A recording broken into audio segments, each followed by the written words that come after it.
بسم الله الرحمن الرحيم والحمد لله رب العالمين اللهم صل وسلم وبارك على محمد وعلى آله وصحبه أجمعين وبعد. So last time we were supposed to conclude Surat AlAhzab, however we failed to do so. Today inshallah we will conclude Surat AlAhzab.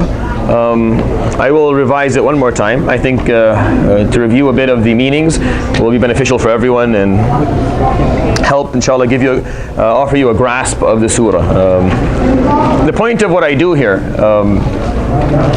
the biggest goal that I want to achieve in the way that I do tafsir is to help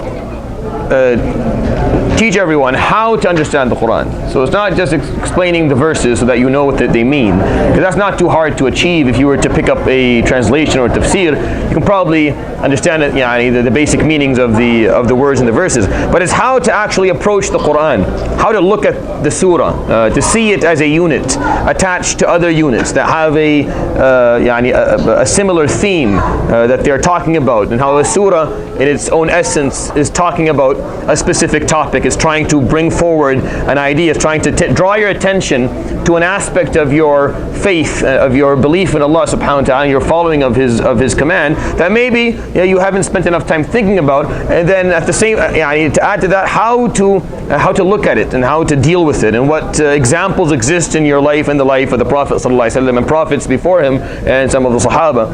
And the Quran is very interactive in that way, because it wasn't revealed as a block. It wasn't given to the Prophet ﷺ, here's the book, talk about it. No, it was day by day. Every time something happened, the surah came and addressed what just happened. Or if something was about to happen, a surah came and addressed what was about to happen. So if we take the Quran out of that context completely, if we strip the ayat from their context, you don't really understand what's going on. They become very obscure and not very clear. However, when we look at a surah as a unit and then understand that each group of verses were revealed separately regarding certain events at certain times, then at that point you're feeling how dynamic the Quran is and how colorful it is. It becomes alive. You actually feel that it's talking to you, it's speaking to you, it's giving you something to contemplate upon and reflect about. And I think that's the biggest goal, or the major goal that I'm trying to achieve with the way that I'm doing the tafsir, or how I do tafsir generally speaking. So Surat AlAhzab is part of a cluster of surahs. So doesn't exist on its own.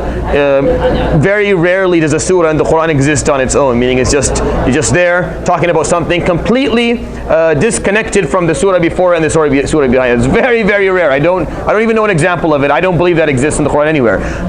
Surahs come in clusters. Every 3 or 4 or 5, they talk about a specific topic. They look at it from 5, 6 different angles. By the time you're done reading these group of surahs, you are completely educated on that topic. You understand it very well. You have depth in it.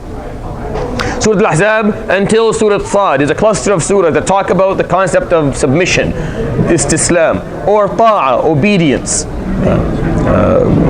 To submit to the will of Allah subhanahu wa ta'ala, or to obey His command. You think it's simple, you think that's just a very unidimensional concept. It's not. It's very multidimensional, it's very difficult, and you're supposed to find it hard. I mean, there's nothing wrong with you if you find that following His command and obeying Him subhanahu wa ta'ala, submitting to His will, is a bit difficult and takes a lot of effort. That's normal. The concept is, the thing that makes you different as a Muslim is that you're willing to do it. Is that you're entering Islam with the will to actually submit to His will. You have the will, you have the intention to submit to His will and to obey Him. Now actually getting that done is a lifelong struggle. You will continue to struggle with this. You will continue to try and get that done all through your life, in every aspect of your existence. You're going to find it very you're going to find it quite complicated and multifactorial.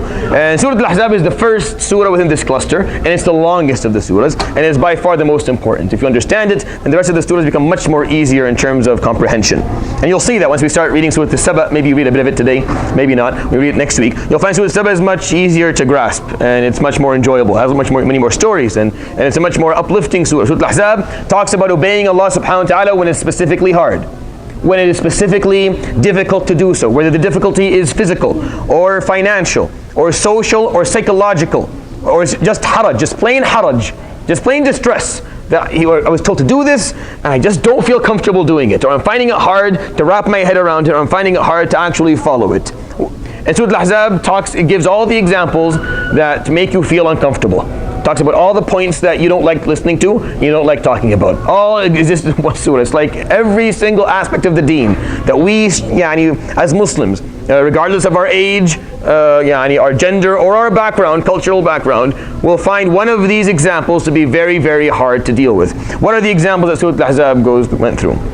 After the introduction of the surah and the introduction of the cluster of surahs in the first 4 verses, يَا أَيُّهَا النَّبِيُّ اتَّقِ اللَّهَ لَا تُطِعِ الْكَافِرِينَ وَالْمُنَافِقِينَ وَتَوَكَّلْ عَلَى اللَّهِ وَاتَّبِعْ مَا يُوحَى إِلَيْكَ مِنْ رَبِّكَ. 4 commands and 3 ayat right away, one after the other. Have taqwa, make sure that you think in a preventative manner, that you're focusing on making sure the mistake doesn't happen before it actually happens. Don't obey, don't follow in the footsteps of those who never obeyed Allah subhanahu wa ta'ala, because when you're similar to them, you'll find it harder to be similar to those who obeyed Allah subhanahu wa ta'ala. Follow what you're given. Every time you're given a command, try to follow that command to the best of your ability, and have tawakkul. I mean, put your trust in Him subhanahu wa ta'ala, even if you cannot see the end point of what you were told to do. Sometimes you're told to do something, you have yet to be able to figure out exactly how this is going to work for you in the long run. Trust Allah subhanahu wa ta'ala, just keep on going, you will find it, you'll figure it out soon enough. And that kind of summarizes everything we'll talk about in the next year or so, if you understand them. Then they start going to the examples. The first example was kafalat al-yatim, taking care of orphans. Bringing an orphan into your home.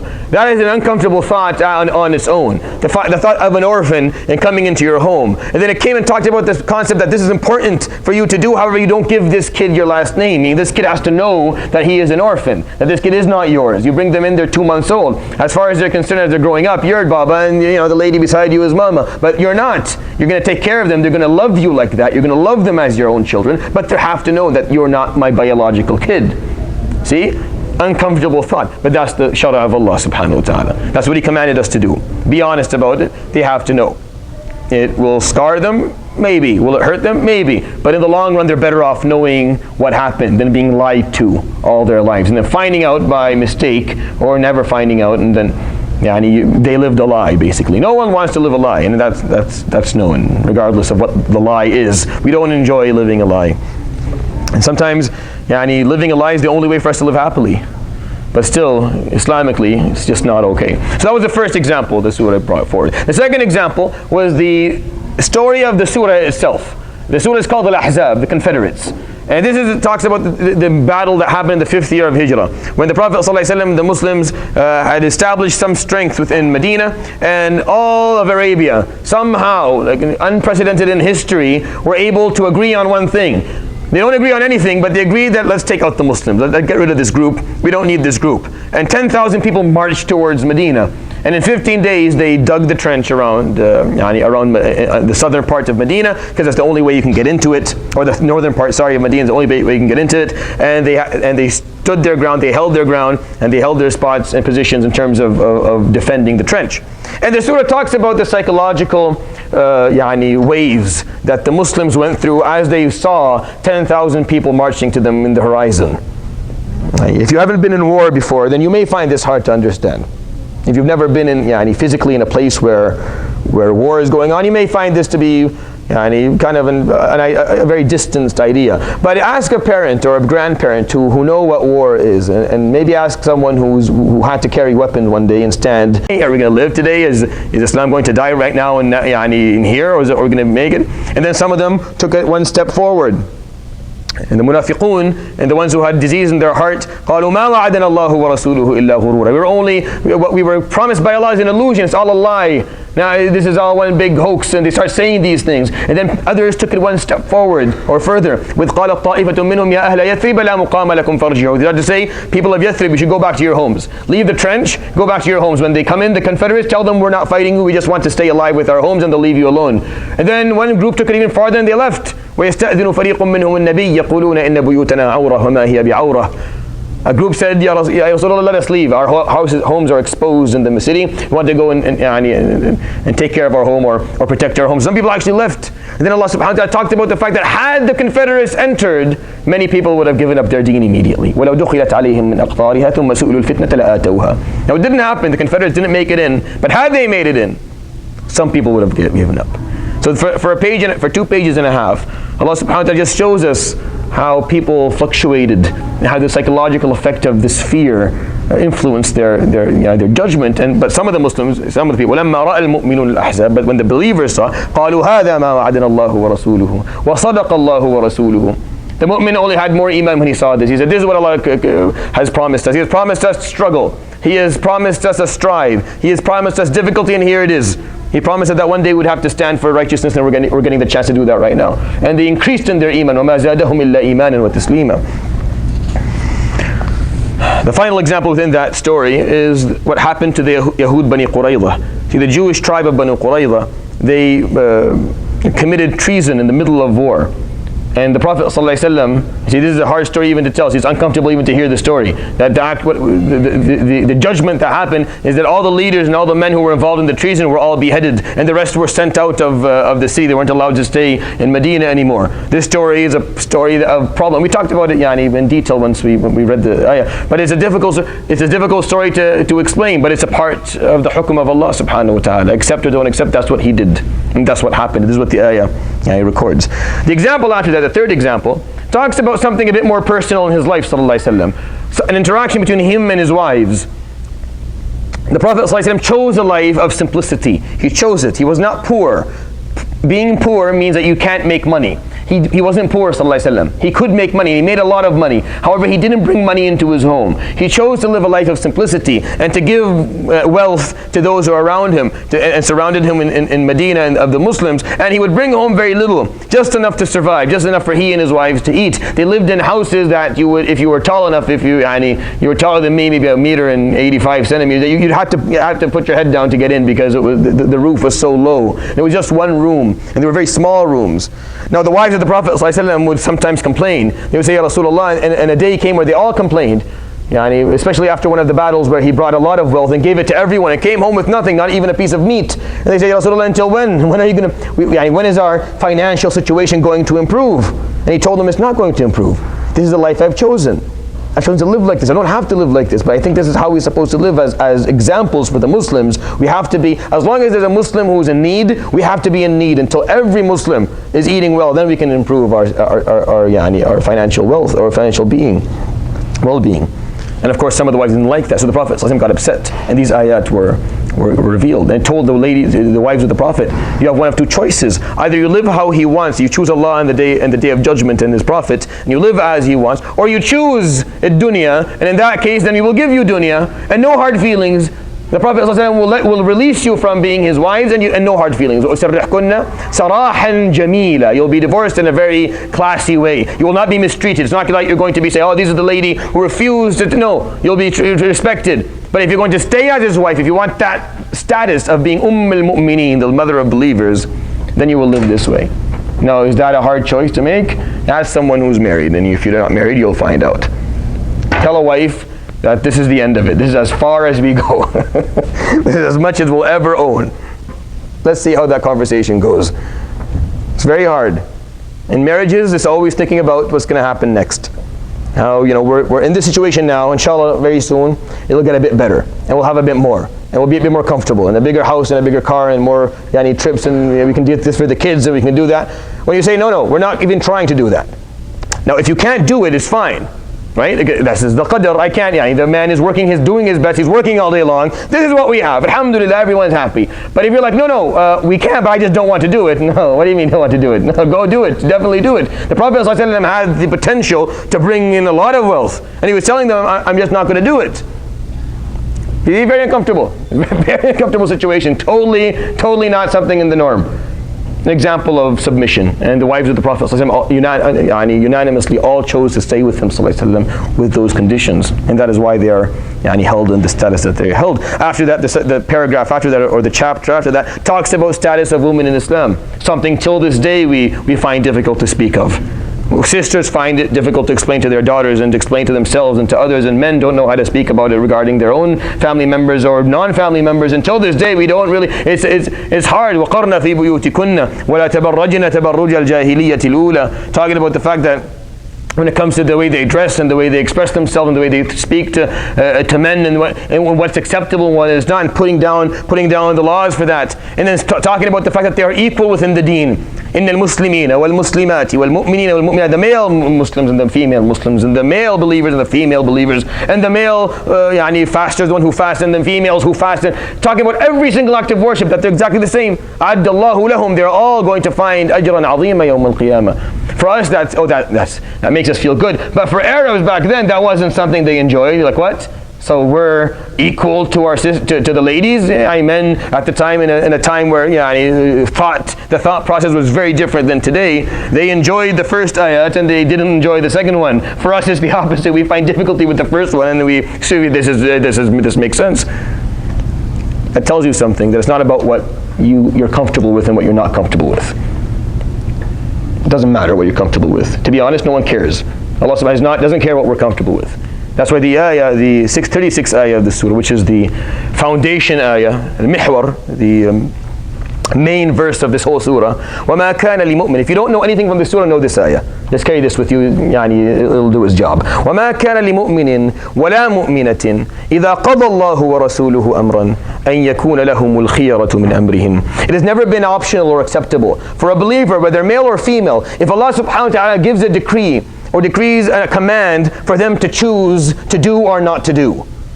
If you are a believer, when He says something, you do. It's not about whether you're comfortable with it or not, whether you like it, whether you fancy it, whether it's easy, whether it makes sense to you, whether it's a part of your agenda, whether it falls within your long-term or short-term plan. It doesn't matter. He is not interested in that, subhanahu wa ta'ala. That's not your place. It's not our spot to say, well, I like this and I don't like that. We're not partners with Him, subhanahu wa ta'ala, in this. Partnerships exist in the way we interact with one another in life. As long as you're a human and I'm a human, you can be the boss, but we're still partners in what we're doing. But with Allah subhanahu wa ta'ala, it's not the same dynamic. He is Allah. He commands and then we obey. That's the whole point of these surahs. He commands and we obey. وَمَنْ يَعْصِ اللَّهَ وَرَسُولَهُ فَقَدْ ضَلَّ ضَلَالًا مُبِينًا. And those who disobey Allah and His Prophet, they're the ones who are completely lost. If you believe in Him, you know you don't have the choice. When He gives the command, there is no choice. We follow and we take that from this whole surah. The paragraph after that talked about the most difficult social situation he was ever in his life, sallallahu alaihi wasallam. Aisha tells us, had he ever chosen to withhold a verse from the Quran, he would have withheld these ones. Meaning if the Prophet ﷺ was in the business of not telling us everything Allah subhanahu wa ta'ala brought him, he would have chose not to tell us this. Because this dived into his personal life, into what he thought. It exposed feelings and thoughts that people didn't know about in his own heart. When he was told by Allah subhanahu wa ta'ala, you're going to marry Zainab radiallahu anha, the ex-wife of Zayd ibn Haritha, who was his adopted son. He wasn't his son, he was his adopted kid. Now, in Islam it's haram for a father to marry his son's ex-wife. That's haram. That is a fahisha. You're never allowed to do that. You're not allowed to marry your father's ex-wife. Now, of course, we're not talking about your mother, but if your father was to marry, for some reason, another lady, then if he divorces her, you cannot ever marry her, and vice versa. So the Prophet ﷺ, Zayd wasn't his son, so there's no problem in him marrying Zainab, and Zainab was going to become one of the great Ummahat al-Mu'mineen. However, in his heart, he didn't want to do it because he knows Arabs will never let this go. They'll say, look, Muhammad is marrying the ex-wife of his son, even though it's not really his son. And they're going to play that in Arabia, and they're going to use that rumor to smear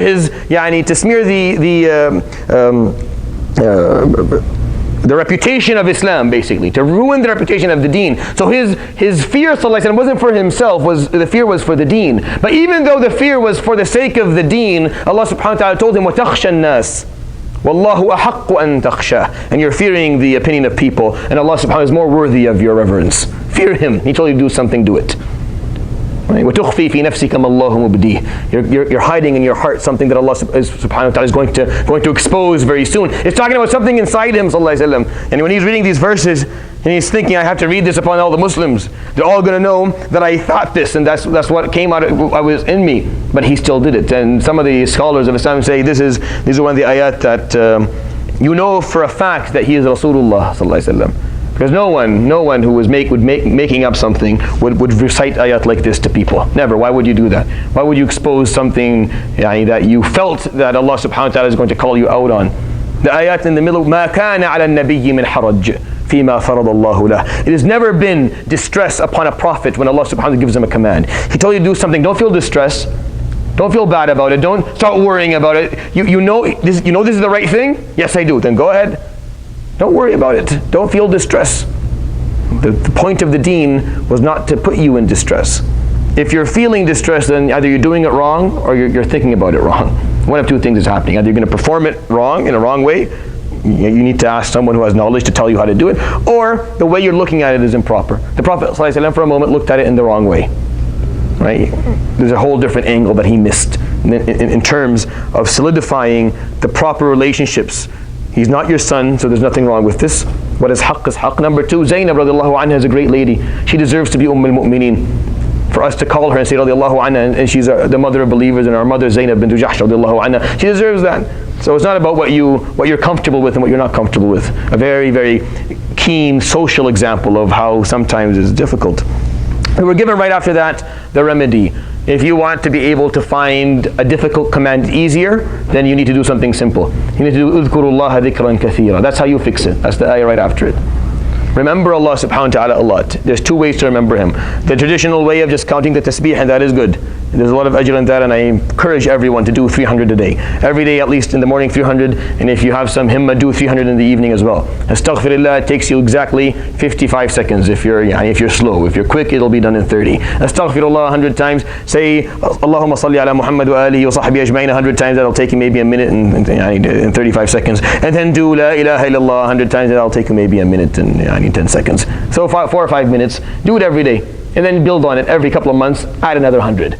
Every couple of months, add another 100. And slowly, by the time you're maybe, some of us are pretty young here, some of us are not. But in a couple of years, you'll find you have a nice couple of thousand tasbihat that you do every day. It's not difficult for you.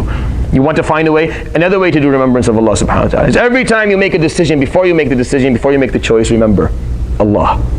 Is this something He would be happy with? What I'm going to say right now, what I'm going to do right now, the people I'm going to hang out with right now, how I'm going to behave, what I'm going to say, is that something He would approve of? If yes, then go ahead. If no, maybe take a moment to think about it. The more you do this, the easier His commands will become. And the less you do this, the more difficult His commands will become. Surat AlAhzab talks about the difficult commands. You want to make them easier? Do a lot of dhikr, and they'll become easier. And you will find ease in everything He tells you. And you won't struggle anymore. And the struggle will decrease. The example after that even became more personal into his life. This was more talking about his personal choices in terms of who he can marry and who he cannot marry. And I talked about the Prophet being able to marry whoever he wanted to, in whatever number that he wanted, even though he didn't do it. But as Muslims, we accept that. You can't say, well, why was he? That's what Allah subhanahu wa ta'ala allowed him to do. يا النبي إنا أحللنا لك أزواجك اللاتي أتيت أجورهن وما ملكت يمينك مما أفاء الله عليك وبنات عمك وبنات عماتك. You are allowed to marry whoever you want, Ya Rasulullah. So it is your choice to do what you want. He never did. This is the point that's important for us to understand, that he never did, sallallahu alaihi wasallam. He only married the ones that Allah subhanahu wa ta'ala commanded him specifically to do so. He didn't take this option, but it was there for him. As Muslims, we accept that. This is all examples of submission. Accepting His command. This is what He commanded, we obey and we submit and we accept. We don't object to Allah subhanahu wa ta'ala and refuse. And in the same group of verses, He is told, لا يحل لك النساء من بعد. Ya Rasulullah, it's no longer permissible for you to marry anyone. Khalas, it's over. After he married Maria radiallahu anha, that's it, you're done. You can't marry anymore. But why is that there? Because he also has to accept Allah's command whether he likes it or not. Just like we have to accept Allah subhanahu wa ta'ala's command when something is given specifically to Him sallallahu alaihi wasallam, different than the rest of us, He also has to accept Allah's command when that's reversed and changed. So it's a two-way road. We all have to accept what He says. The chapter after that talked about an issue that is also uncomfortable, but in a different way. His home sallallahu alaihi wasallam. Imagine if he was alive today, alayhi salatu wasalam. Right? Imagine if he came and he prayed here in the Masjid of London every Maghrib. How many people will be waiting to speak to him after each prayer? Right? Imagine how many people will be waiting in line with their problem or their fatwa or whatever it is that they have in their mind, and they're like, Ya Rasulullah, I just need you for maybe like 5 hours, Ya Rasulullah, just to tell you about my useless problem that I could have fixed myself. But Ya Rasulullah, can I sit with you? And imagine his life back then, alayhi salatu wasalam, how many people are pulling on his stool back and forth. We need you. And then some people would take it to the extent where they come to his home. They would come to his house and they would sit around and they would wait for the food to be made, and they would eat the food, and then they would sit after food and strike a conversation. He's fun to talk to, sallallahu alaihi wasallam. He's always smiling. He's a nice guy. They don't understand how extremely uncomfortable he was, alayhi salatu wasallam, with all of that, but he would never say it. He was too polite to ever say anything. So the ayah came and said, لا تدخلوا بيوت النبي إلا أن يؤذن لكم. Don't enter unless he calls you in. And when you sit, don't wait for the food to be made. Don't wait inside. And once you eat, finish your food and get out. This is what the ayah is saying. Don't sit down and wait for a conversation. Hey, let's talk about, today France won. Nice game. Who are you? No, he doesn't have time for this. He has wives and he has children, he has grandchildren, and he has the children of his wives that he needs to take care of and problems of the ummah. He doesn't have time for all this. إِنَّ ذَلِكُمْ كَانَ يُؤْذِي النَّبِيَّ فَيَسْتَحْيِي مِنْكُمْ. Indeed, that used to harm the Prophet ﷺ, but he would be too embarrassed to come and tell you that وَاللَّهُ لَا يَسْتَحْيِي مِنَ الْحَقِّ. Allah subhanahu wa ta'ala is not embarrassed from the haqq. He will tell you, do not do this anymore. And when you enter his homes, don't sit there and stare at his wives because it's only one room. They're sitting here, the Prophet is sitting over there. Well, Aisha's sitting there because there's nowhere else to sit. So don't sit down and every day for hours look at the same. She's not your wife and she's not related to you, and this is not proper. There's no professional relationship with them. And he put the hijab, meaning there would be a curtain whenever they spoke to the wives of the Prophet, and that was specific to them. The final, of course, after that, إِنَّ اللَّهَ وَمَلَائِكَتَهُ يُصَلُّونَ عَلَى النَّبِيِّ يَا أَيُّهَا الَّذِينَ آمَنُوا صَلُّوا عَلَيْهِ وَسَلِّمُوا تَسْلِيمًا. So we're commanded to do salah ala Rasulullah sallallahu alaihi wasallam all the time. Why? Because this surah exposed a lot of his personal life issues. A lot of the problems between him and his wives and him and his sahaba, things that he was made halal for and haram against, and things that he struggled with. To tell us that none of these examples was to bring down his status, alayhi salatu. He is the one that you do salah upon every single day. Sallu alayhi wa sallimu taslima. Sallu ala nabi sallallahu alayhi wa sallam. Allahumma salli wa sallim wa barakatuh Muhammad wa alayhi wa sahbihi. Because that is status, but this is for us to learn from the difficulties he had. Who are we going to learn from if not from him, sallallahu alayhi wa sallam? Meaning that these difficulties happen to everyone, even to the best of us. And we need to learn to deal with them. The final chapter talked about another difficult issue. يَا أَيُّهَا النَّبِيُّ قُلْ لِأَزْوَاجِكَ وَبَنَاتِكَ وَنِسَاءِ الْمُؤْمِنِينَ يُدْنِينَ عَلَيْهِنَّ مِنْ جَلَابِيبِهِنَّ. It talked about the dress code that is sometimes specific for sisters in Islam. They need to wear clothing that does not expose their bodies, does not show flesh, that does not show certain parts of them. And Allah subhanahu wa ta'ala, again, an issue difficult to talk about. Today is more than ever is hard to talk about and hard to bring up. But that's Surat AlAhzab for you. Surat AlAhzab is pointing out all the hard things that you don't like listening to, and telling you have to obey, you have to submit, you have to accept. If you're a true mu'min, you won't struggle with this. If you're a true mu'min, you may struggle with this, but you'll still do it anyway. You won't say, well, this is optional, I can do it if I don't want it, if I don't want it. No, this is what he said, this is what we will do. We can like some of it, and we can dislike a lot of it. What we like and what we don't like and what we're comfortable with and not comfortable with is really not the point. We recited the finale of the surah. There was a lot of things in that. I'm not going to go into details because it's a summary. Coming to the last few verses that we recited last time. يَا أَيُّهَا الَّذِينَ آمَنُوا اتَّقُوا اللَّهَ وَقُولُوا قَوْلًا سَدِيدًا. O those who believe, have taqwa of Allah. Prevent problems from happening. Prevent harm in dunya and akhirah. Whenever you hear the word taqwa, I want you to think like that. You hear ittaqillah or ittaqullah or la'allakum tattaqoon or whatever. Whenever you hear that word, what you're going to think about, you're going to think about a system that allows you to prevent harm. That's what it means. It's to prevent harm in this dunya and in akhirah. You're preventing a problem from happening before it happens. Before it happens. Taqwa doesn't mean that you enter nar and you get out. No. Taqwa is that you never enter Jahannam. You prevent that from ever occurring. It's not getting in and then finding a way to get out. It's not falling into the sin and then doing repentance. That's called repentance. It's called tawbah. It's called istighfar. Taqwa is, can you find a way not to do the sin to begin with? It's better that way. The less mistakes you make, the less problems you fall into, the easier your life is going to be. And we know that today. When you have the illness, khalas, you have the illness. Here, I may be able to cure you, I may not be able to cure you. It's going to take a long time. Your life is going to change. Prevent diabetes and hypertension and all these other stuff. Prevent it by changing your lifestyle. Prevent it. Taqwa. That's taqwa. So we're supposed to live with a concept of taqwa. Ibn Mas'ud would tell us, whenever you hear Ya Ladina Amanu, listen. When you hear Ya Ladina Amanu, taqullah, listen even deeper. Whatever's going to come next is going to be really important for you as a Muslim to be able to function properly. Here, وَقُولُوا قَوْلًا سَدِيدًا. And say words, and say what you say. Sadida. Sadida, as I explained last time, means something that is correct and that will serve the purpose, will achieve the goal. So it's not just saying something that is right, it's making sure that what's being said is going to achieve the purpose for what it was said in the first place. And this is something that we're required to do as Muslims. And last time there was a nice little conversation or discussion about that. I want to make something very clear. This doesn't mean that every time we say something, we say it tenderly. No, sometimes in order for something to achieve its goal, you have to say it with some strength in it. But the point wasn't to say that whether we're saying something, you have to say it tenderly or strongly. The idea was when you're saying something that is truthful, make sure you say it in a way that allows it to achieve its goal. And you be the judge of the situation that you are in. Don't say it in a way that achieves your personal gain or your personal selfish status or self-interest, where you say something so you can feel good about yourself.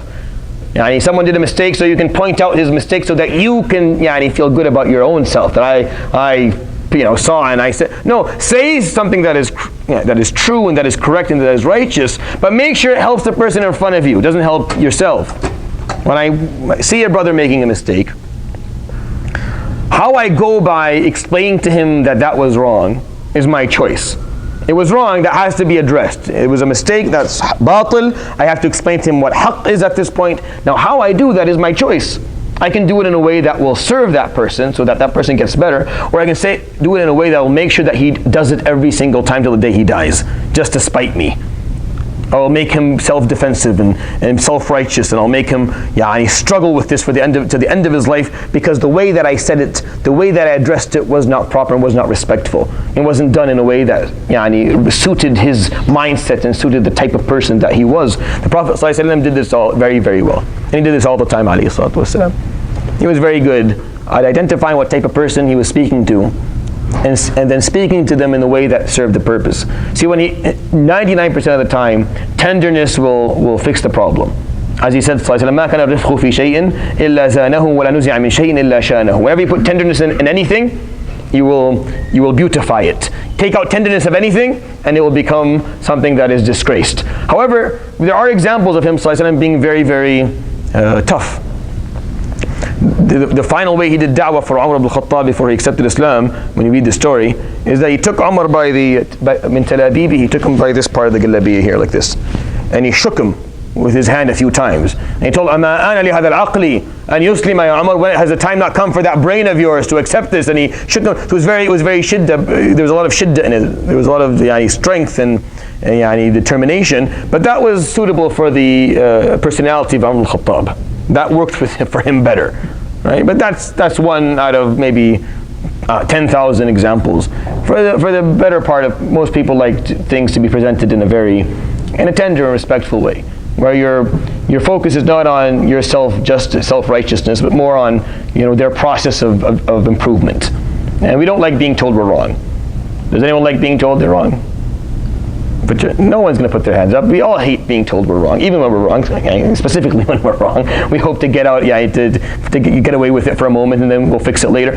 But sometimes we're going to be, criticized constructively and told that this is not the right way to do it. We would like people to do it with respect. We would like for people to maintain our dignity as they do it, and that's what قَوْلُ قَوْلًا سَدِيدًا means. Say something that will achieve its goal. Sadid. Who said you kick the ball, goes into the goal. Sadid actually makes it, achieves its goal. What happens when you do that? So, يُصْلِحْ لَكُمْ أَعْمَالَكُمْ. He will perfect your deeds for you, subhanahu wa ta'ala.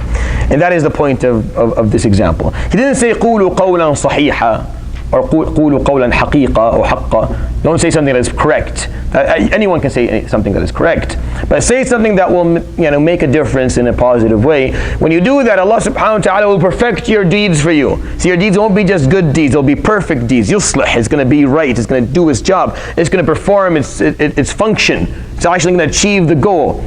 And then وَيَغْفِرْ لَكُمْ ذُنُوبَكُمْ, and your sins will be forgiven as well. So it's a beautiful group of verses, and it's another one of those commands that are a bit difficult to deal with, because nasiha, in my understanding, is one of the most sensitive parts of being a Muslim and important parts. When he was asked, sallallahu alaihi wasallam, religion is based on advice. لمن يا رسول الله قال لله ولرسوله ولأئمة المسلمين لكتابه ولأئمة المسلمين ولعامتهم. You do nasiha for the sake of Allah, for the sake of His Prophet, for the sake of His book, for the sake, you do it to the people, the leaders of the community and to the general public. Nasiha is done for everyone all the time. So it's a very important part of the deen, but it's also a very specific part of the deen. It's very sensitive. If done improperly, if done disrespectfully, if done with the lack of wisdom, it can ricochet, it can completely turn against you. Your effect can be the opposite of what was intended in the first place.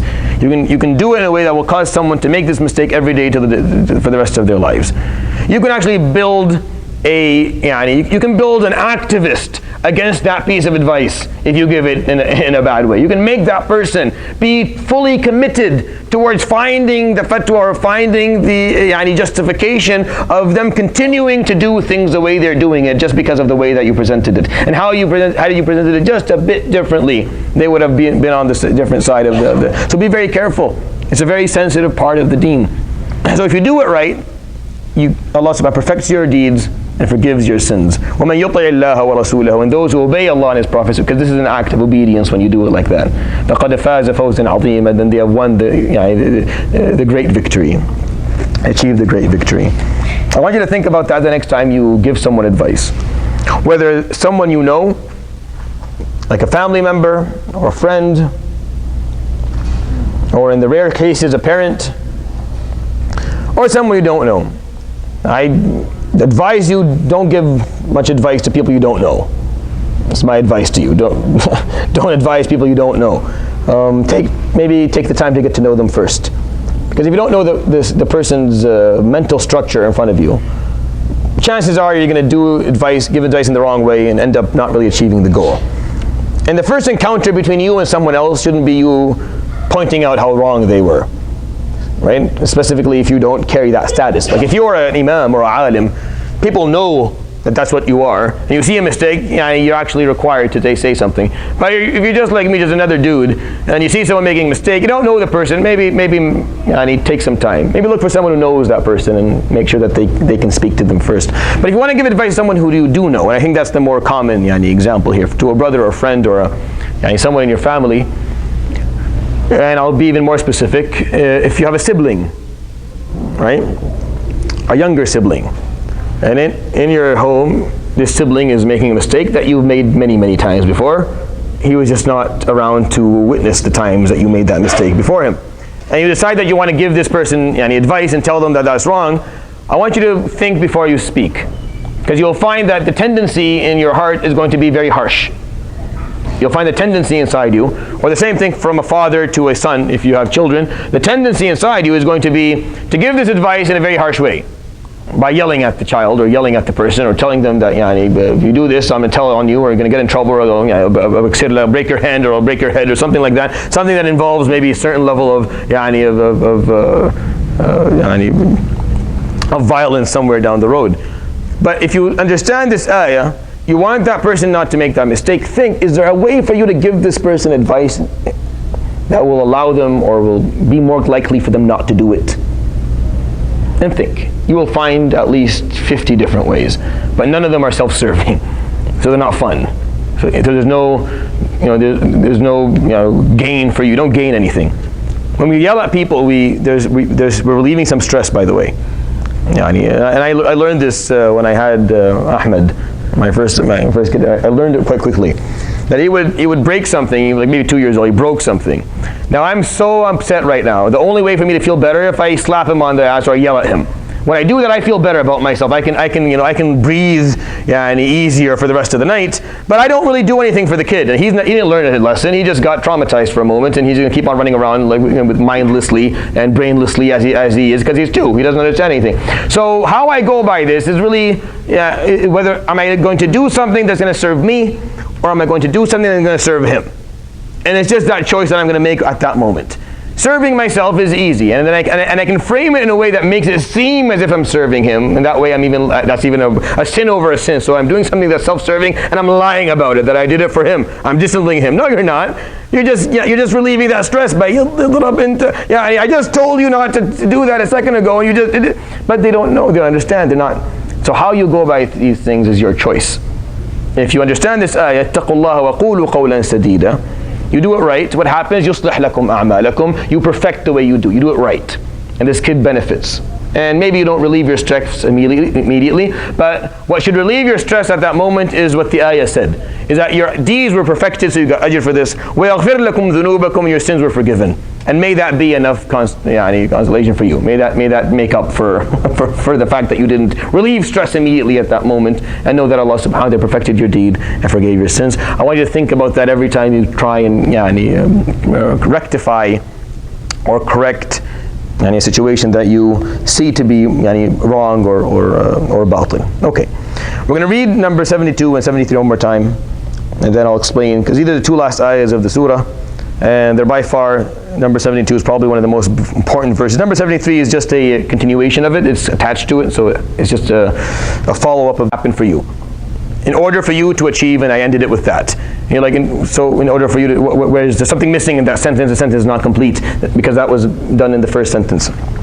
Okay, so we'll recite inshallah those ayah number 72, the final verses of the surah, and I'll explain the importance that exists within it. أعوذ بالله من الشيطان الرجيم. بسم الله الرحمن الرحيم. إنا عرضنا الأمانة على السماوات والأرض والجبال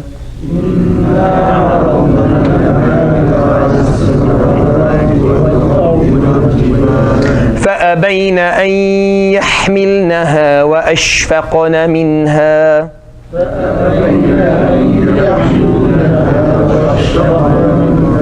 وحملها الإنسان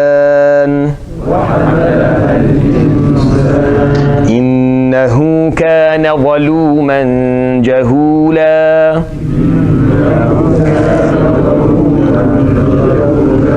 ليعذب الله المنافقين والمنافقات والمشركين والمشركات ليعذب الله المنافقين والمنافقات والمشركين والمشركات ويتوب الله على المؤمنين والمؤمنات ويتوب الله على المؤمنين والمؤمنات وكان الله غفورا رحيما وكان الله غفورا رحيما.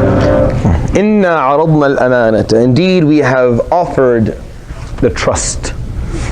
And as I said last time, the word al-amana, if you were to look up the books of tafsir, you're going to find so many different interpretations of this word.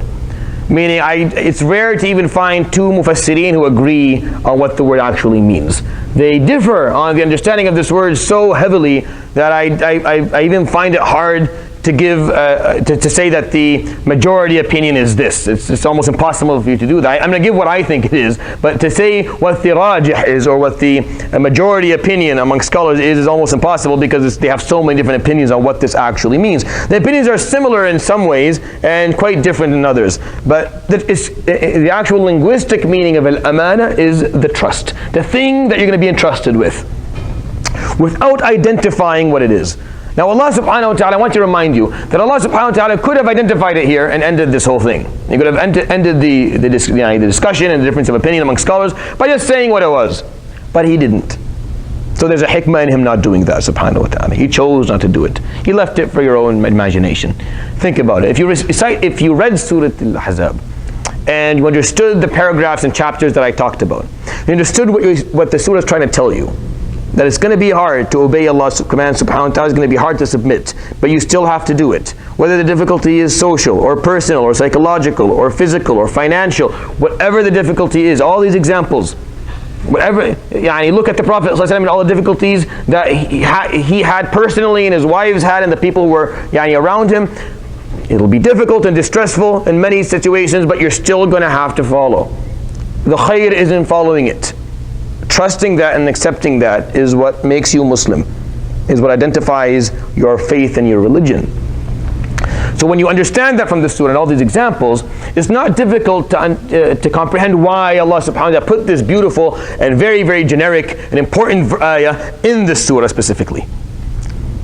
you were given the trust that was offered to as-samawat wal-ard wal-jibal. It was offered to the cosmos and the earth and the mountains, everything that is huge within the eyes of the human being. The human being that looked up one day and saw a sky and an earth and mountains all around him, and he thought, wow, this is huge and humongous. All these great things, bigger than you, stronger than you, more worthy than you and I, were offered the amana, and they said no.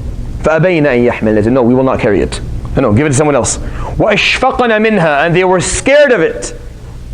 Right? So it's not just that they didn't want to carry it. No, they're scared, like, we don't want to carry it, please. So it's not like we don't want it as in no. It's in no, please, not us. Look for someone else. There's a different way of refusing something. There's refusing something very, you don't want it for a reason that is self-serving, or you don't want it because you're actually scared of it. This is something I don't know if I can deal with it. It's too much for me. وَأَشْفَقْنَ مِنْهَا. I'm scared of this. I can't do this. وَحَمَلَهَا الْإِنسَانِ. And the human being was the one who carried it. إِنَّهُ كَانَ ظَلُومًا جَهُولًا. Indeed, as he's carried it, he has been truly very ignorant and very oppressive. Made a lot of mistakes, and he's been quite ignorant in the way he's looked at it so far. So what is this amana? Well, when you look at the surah, you understand what it is.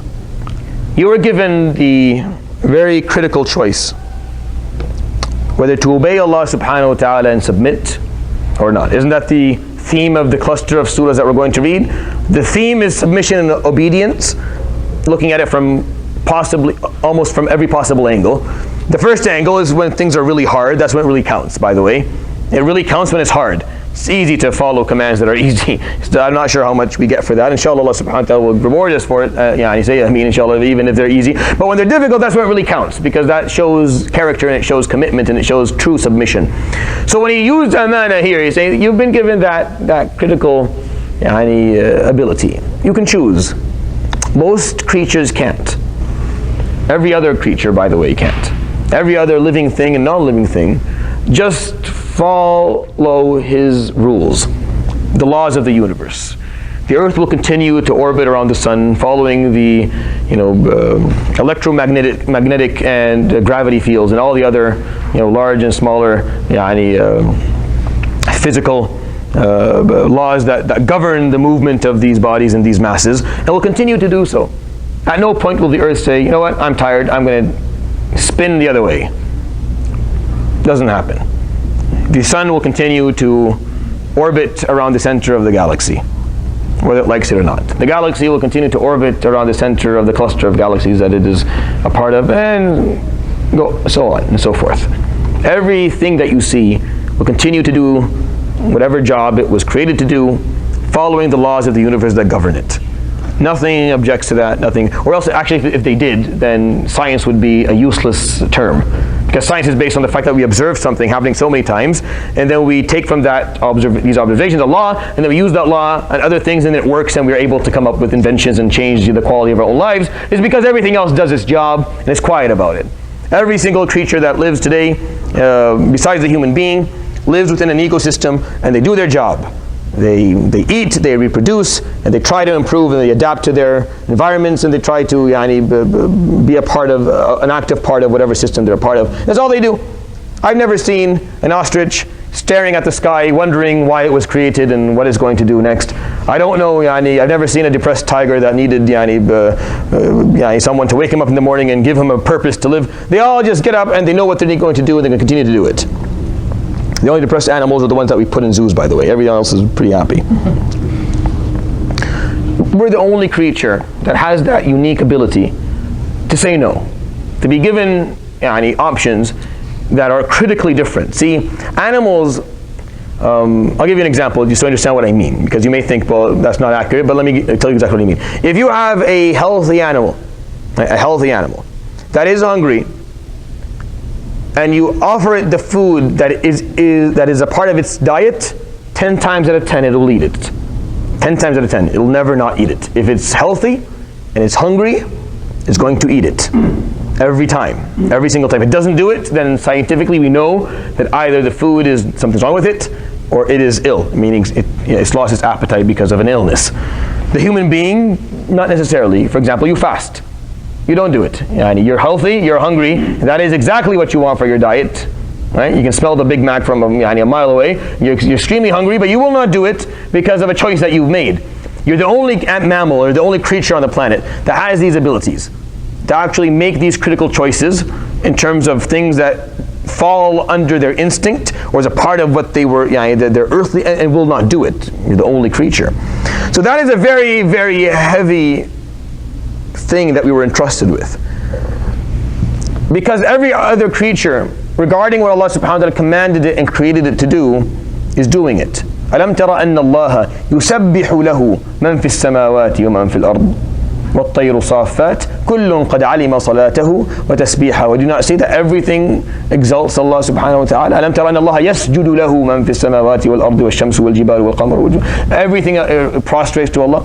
وَإِن مِّن شَيْءٍ إِلَّا يُسَبِّحُ بِحَمْدِهِ وَلَكِنْ لَا تَفْقَهُونَ تَسْبِيحَهُمْ. And everything is exalting Allah subhanahu wa ta'ala. You just don't understand their tasbih, meaning it's not something that you can hear or you can witness, but they're all doing tasbih. Everything is exalting their Lord. Everything. There's this synchrony and harmony within the universe. We're the only noise that is just not very, we're the only thing that's making noise that's ruining this symphony. We're ruining it because we don't always follow the command. On the Day of Judgment, every creature that is left despises the human being. Because this human being, even today in the hadith, there may be some da'f in the hadith, but the ulama are accustomed to narrating the meaning of it quite often, is that the sky will call upon Allah and say, Ya Rabb, Ibn Adam, akala rizqak wa abada ghayrak. Ibn Adam is eating from the wealth that you offer him, and he's worshipping someone else. Da'ani utbiq alayhi, allow me to fall on him. They just destroy this. فَقَالَ دَعْهُمْ. No. And then the mountains say, Ya Rabb, Ibn Adam, akala rizqak wa abada ghayrak. The same thing. Ya Rabb, da'ni, utbiq alayhim, let me crumble upon them. The earth asks Allah subhanahu wa ta'ala if it can open up and swallow us, and the sea is asking if it can drown us. Why? Because, why? Look at this. What is this?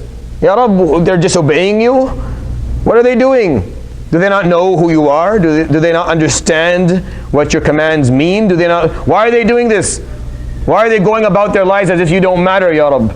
Why is every other creation in a universe that is so massive that we can't even be identified? Our galaxy can't even be seen. Forget about our planet or our own homes or our entity as people. We are so puny and small, and yet you will say no to him subhanahu wa ta'ala. You will object to his command, and we will go along our lives living as if he didn't command anything, and the book doesn't exist, and the prophet and prophets before him alayhimus salatu wasalam ajma'in never walked the earth and never gave, never explained what he said. So the other creatures are looking at us saying, why are they doing this? And the hadith has some credibility because it talks about the same three creatures that we have here in the ayah. They were offered the trust. Sky, the earth, and the mountains. And they said, no. We can't do this, Ya Rabb. Ya Rabb, we want to obey you with no other option. We don't want option B because you never know. You may make that mistake. So we need just one option, so we always obey you. And then you and I were given the option to obey or to disobey. Now, how would you say you're doing so far? If you لا حول ولا قوة إلا بالله لا حول ولا قوة إلا بالله. If you were to judge yourself, how are you doing so far? Are you making more good choices than bad choices? Have you followed his command as much as you can? When you make the mistake and you turn your back, do you immediately find a way to fix it? Do you immediately go back and say, no, I have to obey? If you're struggling with his command, at least inside, do you do what the Surah AlAhzab has taught us to do? Is knowing that there is no option, that we follow his command subhanahu wa ta'ala, we accept that this is what he said and we do it. And even if you end up making the mistake inside, you know that I should have done that, and I shouldn't have done what I did. Or are you moving away from that, and you're making the halal haram and the haram halal and playing around with his own commands subhanahu wa ta'ala? You're not accepting them anymore. What are you doing? Which is it? This is a trust. Al-amana, the trust. You can be entrusted with many things in your life, but this is the trust. You're entrusted with your health, with your wealth, with your youth, in the future with your wife, with your children, with your spouse, with your siblings, with your parents, with your job, with the people that work under you, with all these things are entrusted issues. But the trust is the fact that you get to choose. Whether you say, Ya Rab, Hadir, I will do it, or in your heart, or even in your words, or in your actions, you don't. Now you can understand how this surah is so relevant. It looked at the psychological problems Sahaba had on the day of Ahzab. It looked at how the Prophet ﷺ for a moment in his head said, وَتَخْشَى النَّاسِ, and for a moment you feared people when you should have feared Allah subhanahu wa ta'ala. And you're standing how this all works.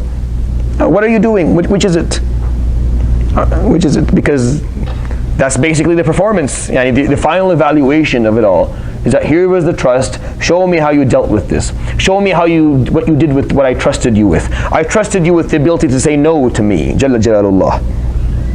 On the day of judgment, this is going to make perfect sense, by the way. If it's not making sense to you now, that's okay.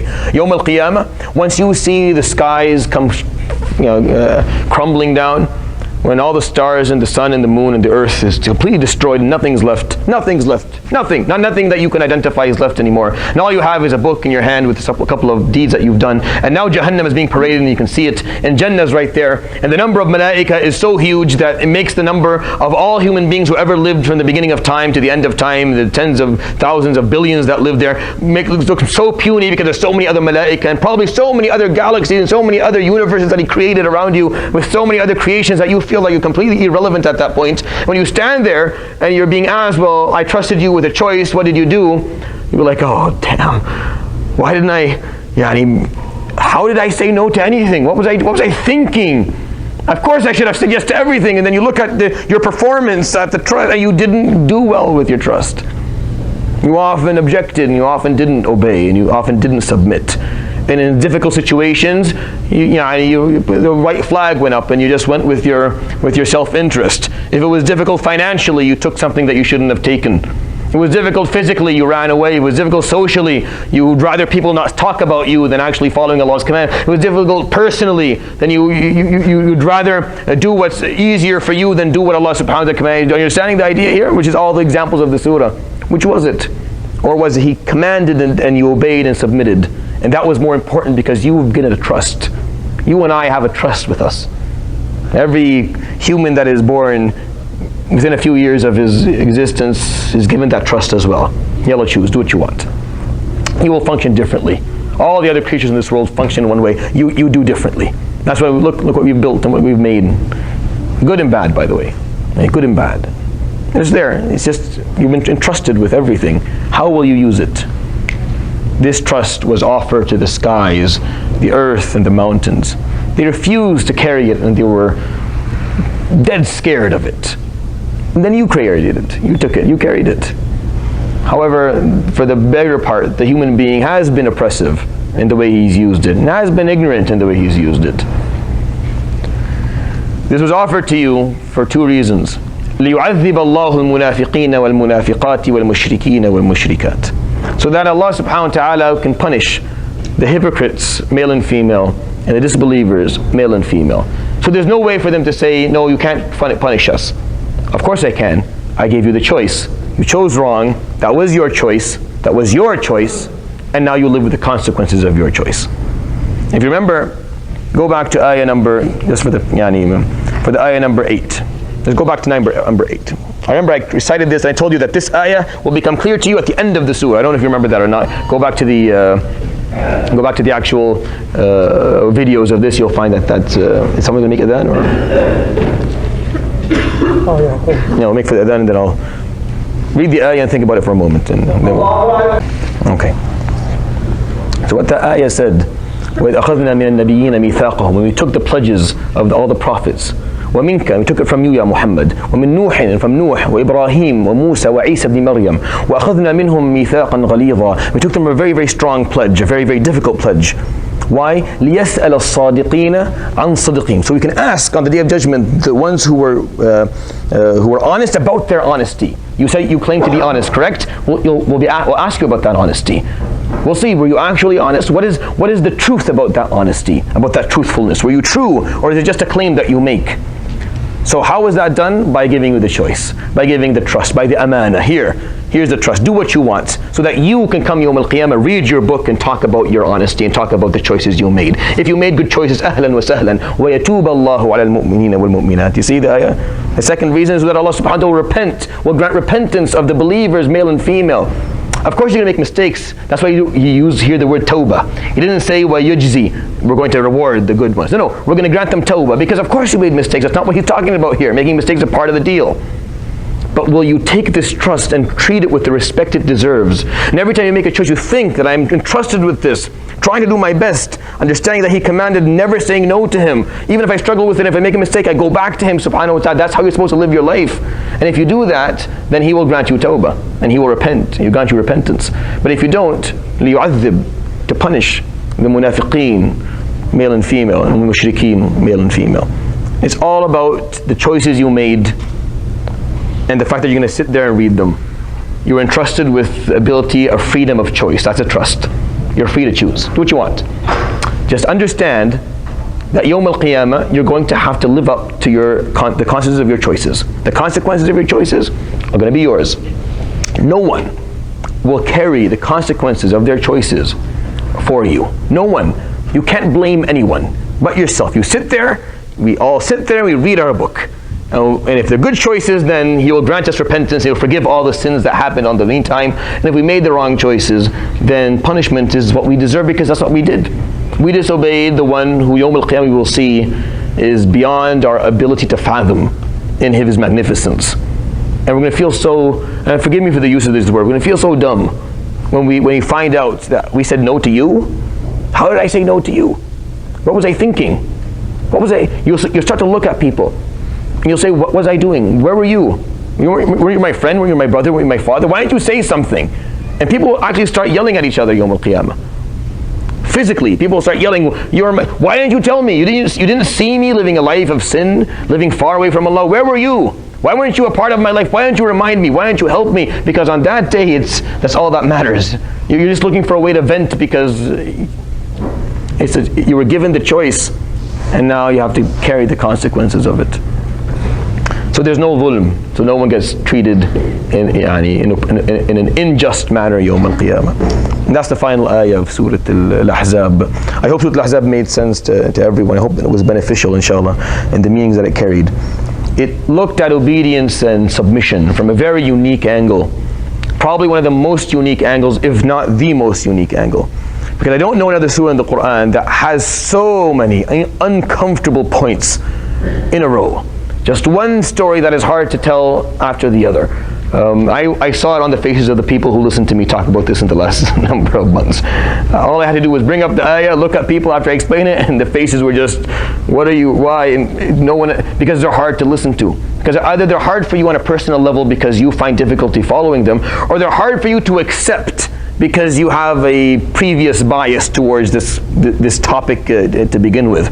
But regardless of how you feel, and regardless of whether you agree with what you listen to or you don't agree, what we're supposed to learn from Surat Al-Ahzab is that there's never been an option for a believer when Allah subhanahu wa ta'ala gives a command.